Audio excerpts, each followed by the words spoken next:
গ্রামীণ নাম হচ্ছে আপনার মন কাটা গাছ বা মনফল, অনেকে নামে অনেকভাবে এটা বিভাজিত করা হয়।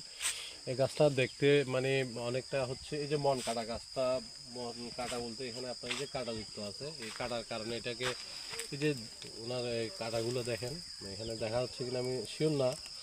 এই কাঁটাগুলোর কারণে এটাকে মন কাটাও গাছ বলে। আবার এখানে এক ধরনের একটা ফল হয়, ফলটা অনেক সুস্বাদু খেতে। এখানে প্রতিটা গাছের সিজন আসলে এটা প্রতিটা ঢালের মধ্যে এক ধরনের ফল হবে।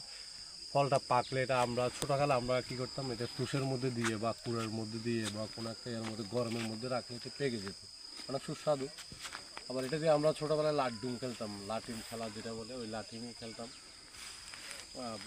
অবশ্যই গাছগুলা দিন দিন হারিয়ে যাচ্ছে। এই যে গ্রামীণ এই গাছগুলা যেগুলো সচরাচর, এই গাছগুলো এখন হারিয়ে যাচ্ছে আমাদের থেকে।